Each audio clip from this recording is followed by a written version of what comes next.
Mfuata Juma. Haleluya. Na hivi anaongoza. Mnajua viongozi wanakuwa aina mbili, lakini naye mzungumzia katika Biblia wanasema c'est un dirigeant, un conducteur qui dirige les gens pour un changement positif. Haleluya. Hapa nikiweka kisari, yaani kunaweza kuwa yule ambaye anaongoza watu, yule muongozi ambaye Biblia tafsiria inamzungumzia ni yule ambaye anaweza kuongoza na anaongoza watu kwenye mabadiliko mazuri. Na hivi kukiwa muongozi ambaye anaweza kuongoza watu kwenye mabadiliko mazuri, tufahamu kwamba kuna na wengine ambao ni walider wanaoongoza watu, wanakuwa na watu wanaowafuata, lakini wanawaongoza katika njia mbaya. Sababu inaomba muongozi ajue kwamba ana watu wanaomfuata, wasuive. Na hivi tulisema awe visionaire, awe mtu anayekuwa na influence, sababu hakuna leadership bila influence. Yaani umewazungumzia watu na watu wanakukubali, wanakufuata, na wanapokufuata unawaongoza. Sasa unapowaongoza, mimi nazungumzia muongozi anayewaongoza katika njia ambayo ni ya haki. Haleluya. Na Mungu wetu anatuongoza, akituongoza yeye ni leader anayetuongoza katika njia ya haki. Lakini kuna walidera wanaoongoza watu pia katika njia ya upotovu, na wale wanatawaliwa na shetani. Ndio maana kuna aina ngapi ya walidera? Aina ya kwanza ni ya wale wanaowaongoza watu katika njia nzuri. Aina ya pili ni aina wote wanakuwa na influence, na hivi wanawaongoza watu wengine kwa njia ambayo ni mbovu. Ndio maana utaona ya kwamba unaweza kuona mtu iko leader anasema na watu wanamsikiliza, na anaita watu wanasema tuende tuashe moto kwenye barabara, na unaona anakuwa na watu wengi. Ule naye anaitwa leader, lakini anayeongoza watu katika njia isiyokuwa ya haki. Na mwingine anasema basi mimi nawakusanya, mimi napenda tuweze kufanya hapa jengo nzuri. Mimi nafikiria hata kama kwenye ikulu yetu hii ya mji wa Butembo, mimi najua kuna watu ambao ni viongozi kiasi kwamba tunakuwa katika mazingira kama mazuri kama na haya. Haleluya. Amen. Haleluya. Amen. Na hivi sasa katika Biblia tukisoma katika kitabu kile cha Jiji hapa inazungumzia uongozi. Na hivi ni katika Jiji tunasoma hiyo Jiji ama Waamuzi 17 shairi ile ya 6 inasema hivi. Ninasoma katika jina la Yesu Kristo. Amen. Hiyo shairi ya 6 inasema à ce temps-là il n'y avait point de roi en Israël. Chacun faisait ce qui lui semblait bon. Ni neno la Bwana. Kwa wakati huu hakukuwa na muongozi katika Israeli, na muongozi alipokosekana katika Israeli, kila mmoja alifanya kile anachotaka kukifanya. Ni kwamba katika maisha yetu, kama uongozi unakosekana, kama hatutatii uongozi unaowekwa, sababu mamlaka yote yanatoka wapi? Mamlaka yote yanatoka wapi? Kwa Mungu. Na hivi katika Israeli walipokuwa wameishi bila uongozi, bila mfalme, bila anayewaongoza, kila mtu alikuwa anafanya kile anachotaka kukifanya. Na mnafikiria katika nchi mahali kila mtu anafanya kile anachokusudia kukifanya, kunaweza kuwa utaratibu? Ni kwamba kuna kuwa mchafuko. Kama mtu anasema mimi nanyamba barabarani, iliwezekana. Akisema mimi naenda huku, hakuna utaratibu. Kila mtu anafanya kile ambacho anataka kukifanya, lakini huo sio utaratibu. Biblia inataka tufanye kile tunachotakiwa kukifanya. Haleluya. Amen. Sababu kuna wale wanaofikiria uhuru ni kukuwa libre, ni kufanya kile unachotaka. Hiyo sio uhuru. Lakini ili uwe huru, ufanye kile unachotakiwa kukifanya. Na yule anayekupa namna ya kuenda ni anayeitwa muongozi. Anasema utaenda hivi, utaenda na hivi, na ukifanya vile unabarikiwa. Haleluya. Amen. Ndio maana tuna kiongozi anayekuwa juu kuliko viongozi. Anataka tuende na utaratibu, anataka tuishi kulingana na neno lake. Na hivi tukiishi kulingana na neno lake, tuko na furaha duniani na mbinguni tutakuwepo. Haleluya. Amen. Sababu kuna wengine ambao wanaweza kufikiria kwamba kuwa libre ni kufanya kile unachotaka, lakini hata wale waliofanya wanachokitaka hawako huru saa hizi. Sababu wengine walifanya wanachotaka, wakafanya washerati, leo wanakuwa na magonjwa na wamesumbuka, hawako huru. Wengine walifanya kile wanachotaka, wakawa wizi, wamekamatwa, wanakuwa katika jela, hawaja kuwa huru. Ili wawe huru, wamfuate yule anayewaweka, anayetaka wafanye jambo fulani, anayetaka tufanye jambo ni Mungu. Haleluya. Amen. Haleluya. Amen. Na anakuwa na mibeko, anakuwa na yale tunayoyaendea kwayo. Na hivi ukitafuta kuenda pembeni na yale Mungu anayoyataka, utakuwa umetafuta uhuru wa uongo, na ukitafuta uhuru wa uongo hautakuwa huru. Ndio maana Biblia inasema ya kwamba ukitaka uwe huru, tafuta neno la Mungu, sababu ukitafuta neno la Mungu, hiyo neno itakuweka kuwa huru. Haleluya. Haleluya. Ukiitambua kweli ambayo Mungu anataka tuwe nayo, tukiitambua, tukiifuata, tutawekwa kuwa huru. Haleluya. Ninaona watu wanaotaka wawe huru, na ili uwe huru uifahamu nini?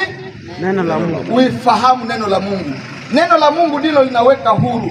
Lakini usifikirie pesa ama hata utajiri naweza kuwafanya watu huru. Mnafikiria wanaokuwa na pesa wiko huru? Wale wanaojenga manyumba mazuri katika mji wiko huru? Acha niwaambie kisa ya mtu mmoja. Nilikuwa nikizungumza na mtu mmoja, akaniambia, "Pastor, inaomba uweze kutusaidia katika unyumba, hatuna uhuru." Nikasema ni nini isiyoendelea? Nikawasaidia ya kutosha. Lakini siku moja wakaniita wakasema, "Mchungaji, uje nyumbani." Nikakuja nyumbani, nilikuwa nafikiria wanakuja kuniambia merci, sababu tulikuwa tumefanya nao siasa zinazotosha ili unyumba wao usaidiwe. Lakini nilipofika nyumbani, huyu mama akaanza akawa wa kwanza. Akaniambia, "Pastor, asante kuitika mwito, sababu haungelifika hapa nilikuwa nimesononeka, nimesumbuka sana. Hivi ninakutangazia kwamba mimi nataka kuenda nyumbani. Nimekosa uhuru, sina salama. Na hivi nilikuwa nimeshangaa kusema niende na wewe haujui. Ingelikuwa ni wewe ungelisema hii ni jambo nzuri?" Hapana. Yaani ninakuja kuwa temwe kwa unyumba unaotaka kufanya nini? Pomoka. Nikasema hii iko jaribu. Nikasema pole pole mama, sababu sikupata hata maneno. Pole pole. Nini isiyoendeka? Akasema, "Unaona ule baba," sababu baba naye alikuwa amekaa pale. Anasema, "Unaona ule baba, iko shetani amenisumbua na hivi sina salama." Nikasema pole pole. Alipokuwa amezungumza yote kabisa, anapoonyesha kwamba mume ni shetani, hamwachie uhuru, nikasema basi pole pole. Lakini baba alipokuwa amezungumza sasa, akasema, "Pastor, wamama wao wanakuwa na maneno. Tunajua wamama walipakiliwaka maneno, anasema kama haseme maneno sijui maelfu ngapi hata jisikia huru." Huyu mama amesema mimi nilinyamaza, lakini ule mama ni nyoka. Baba anasema mama ni nani? Nyoka. Na mama alisema baba ni nani? Shetani. Lakini unaona unyumba wa shetani na nyoka unaweza kuwa unyumba mahali kunakuwa nyoka na shetani. Mimi niliona kwamba nyoka na shetani hakuna tofauti, yaani ni moja tu. Nyumba ya nyoka, hata na watu wakiona nyoka wanafanya nini? Wanaogopesha, hawana uhuru. Sasa akasema, "Mimi pastor, mimi narudi kwetu." Lakini kueleza ule mama alikuwa na voitire nzuri inayomleta kwenye vile hapo. Alikuwa baba iko na voitire yake. Kuna mama anakuwa na duka anayoishere katika vile, na mama anakuwa na baba anakuwa mahali anafanya kazi, lakini hawana nini? Sasa nikajiuliza, lakini mama vraiment mroho sikumwambia. Donc nyumba ya mzuri ile wakati ile siku nilifika wamegoropa vizuri, nyumba ya kioo kabisa, ukiona chini unaona juu, unasema hapa. Nilitaka tosha viato, akasema pasere ingia na viato. Nilipoingia na viato naona nyumba. Sasa mimi nilijiuliza, mama huyu anataka enda, yaani haone tena hii nyumba ya mzuri, haone tena na gari, haone tena na duka, lakini anaacha vyote sababu hana nini? Salama. Nikaona kumbe utajiri wa ulimwengu hauwezi kutuletea salama. Haleluya. Amen. Kumbe angelipata salama ni wakati mume wake alikuwa anajua Mungu. Mume wake angelijua Mungu, angelikuwa na salama ya rohoni. Haleluya. Amen. Lakini alikosa salama ingawa kuna vitu mume wake hakujua Mungu.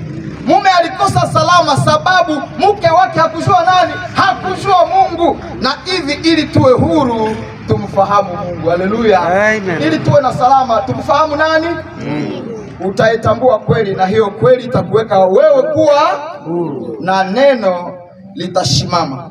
Ya ulimwengu yanaweza kupita, lakini neno litasimama imara. Haleluya. Amen. Neno litasimama. Neno litasimama.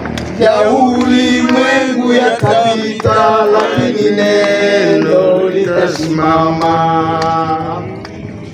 Hii ni nyimbo ambayo mimi naifurahia sana. Ya ulimwengu yanaweza kupita, lakini neno la Mungu litabaki ni lile lile, halibadiliki, sababu Mungu habadiliki.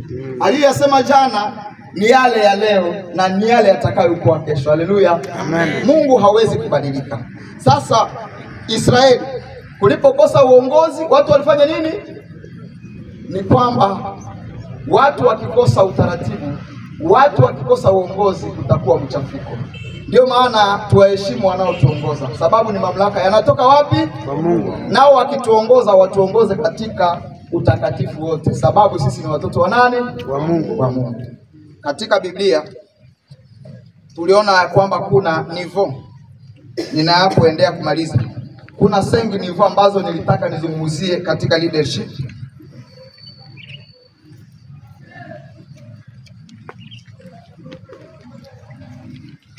Nilisema ni sengi nivo katika leadership, na hizi zimetolewa na mtu anayeitwa John Maxwell. Nimesoma vitabu vyake, na hata mwongozi alifika hapa alitusomea, na hivi amesoma vitabu vyake. Na hivi katika uongozi ni kwamba Mungu ameweka waongozi kwenye ulimwengu huu, na yeye anapokuwa kiongozi anayekuwa juu ya viongozi vyote. Na hivi katika uongozi tujue ya kwamba uongozi kwanza ni wito kutoka kwa Mungu, na mamlaka yote yanatoka kwa Mungu. Na ndiyo maana hapa tuweze kujua ya kwamba unapokuwa umeitwa na Mungu, ujue ya kwamba unaweza kufanya kazi kulingana na jinsi Mungu anavyotaka. Haleluya. Amen. Sababu kama haukuitwa na Mungu, wale ambao hawakuitwa na Mungu, anaweza kupewa kiti, anaweza kupewa nafasi, lakini siku mbili anashindwa, sababu hakuitwa na nani? Na Mungu. Lakini Mungu akikupa mamlaka, sababu inasemeka kwamba Mungu akakupa vizio, anakupa na provision. Haleluya. Amen. Mungu anapokupa vizio, sababu ni yeye amekupa, atakupa na mbinu zingine za kuitimiza. Haleluya. Ndio maana ngazi ya kwanza katika uongozi, tujue ya kwamba kuna watu wengi wanaotafuta heshima. Anapopewa tu nafasi, huenda amepewa nafasi fulani, anataka pale pale watu wamheshimu. Je, watu watamheshimu pale pale anapokuwa amepewa nafasi? Lakini nini inayofuata? Nafasi siyo ya kwanza heshima, lakini heshima ndiyo ya mwisho. Kuna vitu vinavyotangulia ili mtu astahili heshima. Kitu ya kwanza ambayo inaanza kwanza inaitwa cheo. Unapokuwa umepata cheo, lazima ujue namna ya kuweza kukiweka mikononi, ujue kwamba ni cheo ambayo umetolewa na nani? Na Mungu. Na cheo haifuati, hiyo haijatosha. Unapopewa cheo, kuna jambo la pili utakaloongeza, inaitwa relation. Haleluya. Na hiyo relation ukiifanya, ni kwamba hapa tujue kwamba katika maisha tuweze kuswanye relation. Leo tunakutana hapa, huyu anaweza kuwa ni wa chini kuliko mimi leo, kesho ujue atakuwa nani. Haleluya. Amen. Huyu leo anaweza kuwa ni mchungaji wa hapa, atakuwa mchungaji sijui utamkuta Goma, sababu sisi ni wanadamu na maisha yetu yanabadilika. Haleluya. Amen. Ndio maana katika kuwepo kwetu tuweze kuswanye relation, sababu wakati tunaweza kosa hiyo relation kati yetu, uongozi wetu utakuwa na shida. Umepewa kiti ama cheo, uongeze kitu ya pili, inaitwa nini? Relation, uhusiano pamoja na wale unaofanya nao kazi. Na unapofanya hiyo, uongeze kitu ya tatu inayoongezeka, inaitwa realization. Ni kwamba mtu ambaye amefanya realization hata ndiye anastahili promotion. Je, tuko pamoja? Lakini ni sababu tunatawaliwa na ulimwengu, imeanza kuwa kwamba huyu ni mtoto wa fulani, huenda ni mtu fulani, na hivi mtu anawekwa kwa nafasi asiyofanya nini. Lakini katika uongozi, unapopewa cheo, unaongezewa ya pili ni relation, na ya tatu unaongezewa ni realization. Na unapofanya realization, watu wanaona unayoyatenda, wanasema huyu amefanya jambo. Haleluya. Na unapofanya jambo inayoonekana kwa macho ya watu, inayokuwa halisi, na hivi unapewa promotion. Na hivi kitu inayofuata unayoweza kuongeza katika uongozi ni reproduction. Yaani unapokuwa umejua mambo usifurahie. Kuna watu ambao akikuwa duwe mkitu fulani napenda watu wengine wasijue, lakini maisha yako ni mafupi. Biblia inasema sisi tulio hai tunajua kwamba siku moja tutafanya nini? Sasa wewe ukikufa, yani ile akili yako yote ife na iziko pamoja na wewe. Inaomba ufanye reproduction, uwasaidie. Kama wewe uko wa niveau 7, anayekufuata ashikaze au wa niveau 6. Haleluya. Na hata ukienda unapata promotion wanakuuliza, nani mwenyewe anaweza fanya kazi nzuri kama wewe? Inaomba ukuwe na uhakika kwamba ulitayarisha mtu. Haleluya. Unasema wakati mimi naona fulani anayenifuata, nilimfundisha kazi, akifanya kazi hata wa desevoir atafanya kazi jinsi ninavyofanya. Haleluya. Na akifanya kazi vizuri ni heshima yako. Haleluya. Hiyo reproduction ya maana. Usiweze kama ni daktari, usifurahie watu wakutaka sema ule njoo anajua vraiment anajua teknike nyingi, lakini wengine wakienda unafurahi wanapoharibisha mambo, utakuwa umeshindwa, hauko leader. Leader ni yule anayefundisha wanaomfuata nyuma. Haleluya. Na anapowafundisha akipewa promotion, yule watamuuliza nani ambaye kati ya wale watu nao waongoza anaweza kufanya kazi? Unasema nimeandaa mtu, na akifanya kazi anaifanya vizuri. Haleluya. Na kitu ya kufuata utapewa sasa respect. Na hivi mambo haya nilitaka tuweze kuyajua vizuri katika uongozi. Je, kitu ya kwanza ni heshima. Je, ni heshima? Kitu ya kwanza unapopewa kiti, ongeza kitu ya pili inaitwa nini?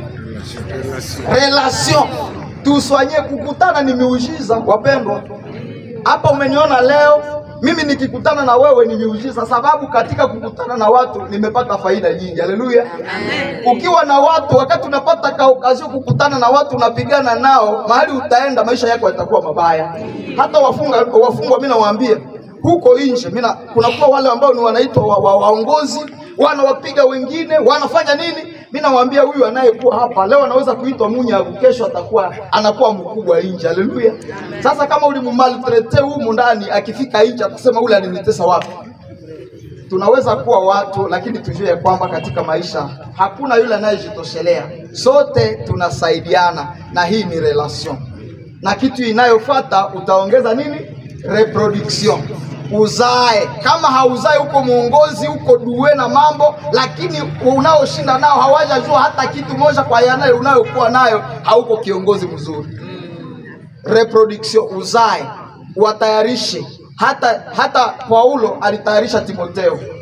Yesu alikuwa na wamitume 12, lakini kulikuwa watatu aliopanda nao wapi? Mlimani. Lakini tena ndani ya wale watatu kulikuwa mmoja anayeitwa Yohana aliyependwa sana, sababu Yesu alitaka amtayarishe. Haleluya. Na wewe uwe na uwe na Timotheo wako utakayemwandaa, na hivi ukimwandaa umuongoze katika haki. Na sasa utaenda kwa kitu inayoitwa sasa heshima, respect. Na watu wanasema ule iko leader sababu ametimiza hatua ngapi? 5. Na Mungu awashimamie. Ameahidi kwamba hatutakuwa chini, kila siku tutakuwa juu. Mimi nawaombea hapa, kila mtu anayekuwa hapa ukitafuta hiyo kweli ya Mungu ikuongoze kila siku upande juu. Haleluya. Nitafurahi kuona hata nikifika Goma nikute yani hata Beni, leo imekuwa Beni, nione watu wamepanda mpaka huko. Si hatutaishia hapo, tufike mpaka Kinshasa. Itafurahi sana nikiwakuta mumeenda juu, sababu ni ahadi ya Mungu. Haleluya. Tutaenda juu tukiwa waaminifu kwa nani? Mungu awabariki. Na nimeona wote hapa mnaokuwa hapa mmebarikiwa sana. Amen. Mungu awabariki sana. Awashimamie kila mtu ukipita. Hata wazee walikuwa wanasema na nyoka ikuogope, na ninyi nyoka iwaogope. Kama hapa kuna aliyekuwa na wadui na mwenzake, Mungu amhurumie. Tangu sasa tunaanza urafiki. Haleluya. Sababu mbinguni hatutaenda na wadui, mbinguni kutaenda watu wanaokuwa katika relation nzuri. Haleluya. Ya dunia yasitugawe, tutafute Mwokozi. Tutafute Mwokozi, anatupenda sana. Mungu atubariki katika jina la Yesu Kristo. Amen. Tuombe. Takatifu Baba yetu unayekaa juu mbinguni, tunakushukuru sana. Asante umetupa nafasi kuwa hapa pamoja na viongozi wa mji. Minacho kuomba Baba uwashimamie, uwabariki. Ahadi zako ni kwamba tubarikiwe kila siku. Mpango wako ni kwamba tuinuke kila siku. Ndio maana naombea taifa hili lote wakumbuke, na kile ambacho ni kizuri kuliko vyote wape baraka za kiroho, sababu wakiongozwa na Roho wataogopa dhambi. Hivi Baba, wengine wanafanya kazi hata za mikono, wengine za biashara kati yao, wengine wanakuwa kila siku ofisini. Kila mtu katika kazi anayoifanya abarikiwe sana. Uwape malaika anayewaongoza na kuwaepushia hatari zote. Tunaomba katika jina la Yesu Kristo. Amen. Amen. Basi tunawashukuru, Mungu aweze kuwabariki. Hata kuna programu ambazo tutaweza